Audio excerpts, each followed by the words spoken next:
இந்திய துணை ஜனாதிபதியாக திருச்சி சிவா அறிவிப்பு. அவசரமாக டெல்லி கிளம்பும் முதலமைச்சர் ஸ்டாலின்.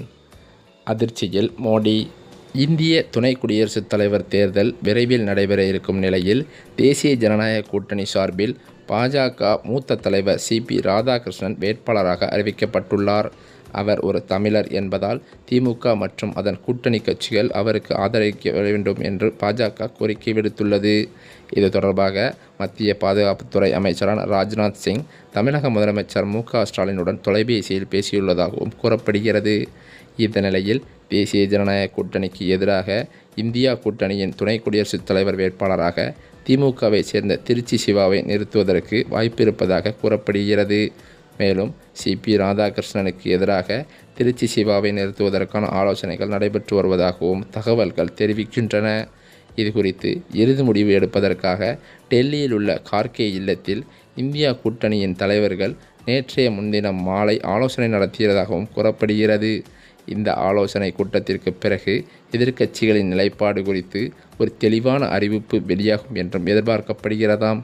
இந்த போட்டி தேசிய அளவில் ஒரு தமிழர் துணை குடியரசுத் தலைவர் பதவிக்கு வருவதற்கான வாய்ப்பை உருவாக்குவதோடு இரு கூட்டணிகளின் அரசியல் வலிமையையும் சோதிப்பதாகவும் அமையும் என்றும் தகவல்கள் தெரிவிக்கின்றன.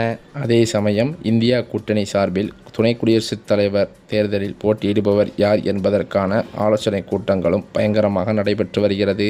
மாநிலங்களவையிலிருந்து சமீபத்தில் ஓய்வு பெற்ற மதிமுக தலைவர் வைகோவின் பெயர் முன்னிலையில் இருப்பதாகவும் தகவல் சொல்லப்படுகிறது.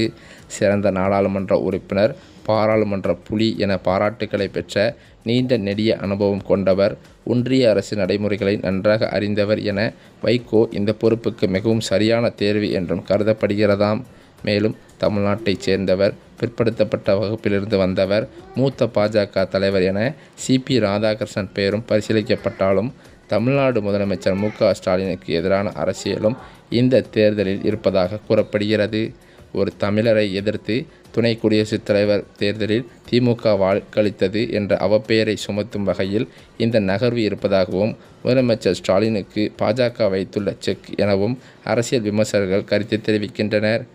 இந்த அரசியல் சூழ்ச்சியை முறியடிக்கும் வகையில் வைகோவை களம் இறக்குவதோடு மட்டுமல்லாமல் சந்திரபாபு நாயுடுவின் தெலுங்கு தேசம், தேவகவுடாவின் மதசார்பற்ற ஜனதா தளம் உள்ளிட்ட தேசிய ஜனநாயக கூட்டணி கட்சிகளின் ஆதரவையும் கோரவும் முதலமைச்சர் மு.க. ஸ்டாலின் முடிவு செய்துள்ளதாகவும் கூறப்படுகிறது. இப்படிப்பட்ட சூழ்நிலையில் திரு வைகோ அவர்களை நாம் துணை ஜனாதிபதியாக ஆக்குவதற்கு அவரது வயது முதிர்வு ஒரு சின்ன தடையாக இருந்து வருவதாகவும் பல அரசியல் கட்சி தலைவர்கள் கூறி வந்த நிலையில் தற்போது முதலமைச்சர் ஸ்டாலின் அந்த முடிவினை மாற்றியிருப்பதாக தகவல்கள் வெளியாகியுள்ளது. ஏனென்றால் ஏற்கனவே நாடாளுமன்ற சிங்கமாக இருந்து விலகி வரும் திருச்சி சிவா அவர்கள் தற்போது துணை ஜனாதிபதி பதவிக்கு பொருத்தமாக இருப்பார் என்று ஸ்டாலின் அவரது நெருங்கிய ஆலோசனை கூட்டம் நடந்துள்ளதாக தகவல்கள் சொல்லப்பட்டு வருகிறது.